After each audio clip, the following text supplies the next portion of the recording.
He arrived at the family meeting carrying an empty coffin. Here's how it started. What would it take for a family, once known for its laughter and love, to become strangers under the same roof? What happens when words, once spoken in anger, become walls that no one can tear down? And what would a young man do when he decides the only way to save his family is to bury something that is still alive? This is a story that will shake you to your core and teach you a powerful lesson you will never forget. Before we begin, please smash the like button and subscribe, and let us know in the comment where you are watching from. In the heart of a village called Faipo, the family of Olu and Toby was once a legend. Their compound was a place where peace resided. Their two mothers, Olu and Toby, were like two hands that worked in perfect harmony, their children a vibrant tapestry of shared laughter and unwavering support.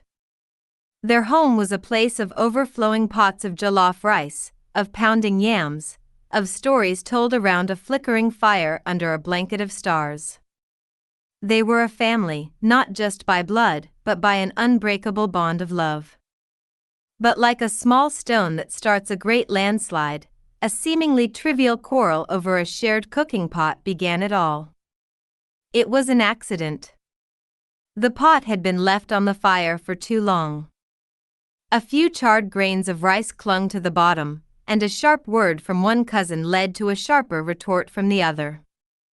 Soon, the two mothers, Olu and Toby, were drawn into the fray, their voices, once gentle and kind, now rising in anger. "Your daughter is ill-mannered," Olu shouted, her chest heaving with indignation. "Your family is full of envy," Toby retorted, her voice a poisonous whisper. The quarrel did not die down with the setting sun. Instead, it festered and grew, twisting into a venomous, living thing. The other family members, drawn into the conflict by loyalty and old grudges, quickly took sides. Siblings stopped speaking to each other.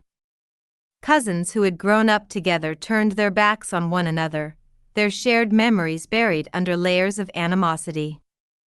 The compound, once a hub of communal life, became a battleground of icy stares and venomous whispers. Laughter was replaced by a heavy silence, broken only by the sharp, angry words of the latest argument. They were a family in name only, a group of strangers bound by blood but separated by deep, festering wounds of resentment. The man who had to act. For a long time, the situation worsened. The smallest interaction became a source of tension. A child's accidental push, a greeting that went unanswered, a simple request for help, all were interpreted as acts of aggression.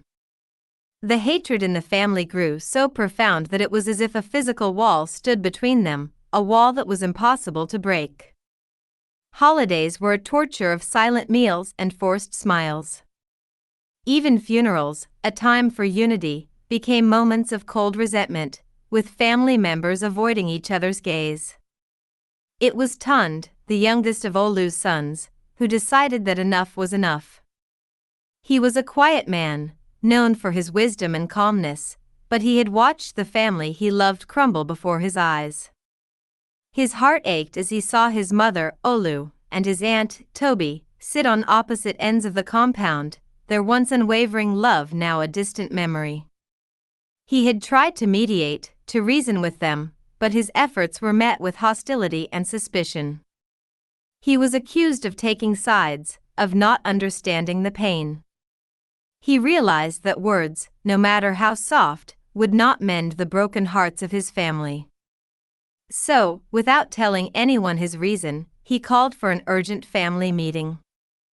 Everyone was surprised but intrigued. A summons from Tund, the peacekeeper, was not to be ignored. There was a flicker of hope, but it was buried under layers of deep-seated bitterness and mistrust. If you have listened this far, it means this story has caught your attention. Please take a moment to subscribe. What you're about to hear next will change the way you see family. The empty coffin. At the agreed time, everyone was present, all sitting in the courtyard, their faces a mix of curiosity and suspicion. They waited, their patience wearing thin, but Tund was nowhere to be found. Just as the old patriarch of the family, Baba Ao, was about to stand up and call the meeting to an end, the creak of the front gate announced Tund's arrival. He walked into the compound, not with a stern face or a lecture, but with a startling object in his hands. It was an empty wooden coffin. A collective gasp went through the courtyard. The tension was so thick you could cut it with a knife. The coffin was a grim symbol of death, a stark, unwelcome presence in the midst of their living quarrel. The women clutched their children close. The men's whispers died on their lips. Baba Ao, the elder, rose slowly, his old eyes fixed on the empty box. "Tund," he said, his voice trembling with a mix of fear and authority. "Why have you brought this here? And why have you called us all together?" The burial of hatred. Tund placed the coffin gently on the ground. He looked at each of them, his gaze lingering on the cold, bitter faces of his family. "If you were there, what would you have done? Let us know in the comment. I brought you all here today because I want to bury someone," he began, his voice surprisingly soft. "I want to bury the hatred that has consumed us. I want to bury the bitter words and the resentful hearts. This quarrel started with two people, but it spread like a disease, infecting every single one of us until we became strangers.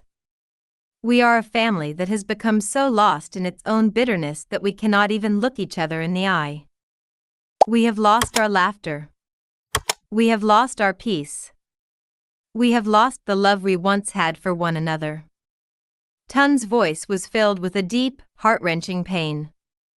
Tears welled up in his eyes as he recounted all the moments of joy they had once shared, the communal feasts, the shared stories, the way they had once protected one another. He opened the coffin and gestured toward it. "I want you to place all your grievances in this box. All your resentment, your anger, and your unforgiving hearts. I want to bury them so that we can have a future." The family stood there in stunned silence, their walls of resentment finally beginning to crack. One by one, they stepped forward, each of them a masterpiece of shame and sorrow. The older men, their faces etched with the lines of worry, looked at their wives, and for the first time in months, saw not an enemy, but the woman they loved. Mothers hugged their daughters and sons, their own bitterness replaced with a flood of tears. They all sobbed, as they remembered the peace they had lost, the happiness they had given away for nothing. They all came forward and, in a symbolic act of unity, each of them placed a small piece of cloth, or a pebble, or even just a handful of dirt into the coffin, burying their grudges with a promise to never let them rise again. From that day forward, the family was transformed. The grudges were buried, and a new life began to grow in its place.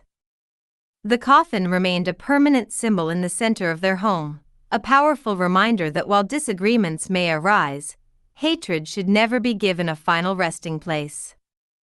The family of Olu and Toby once again became a legend in the village of Faipo, a shining example of how forgiveness can heal even the deepest wounds.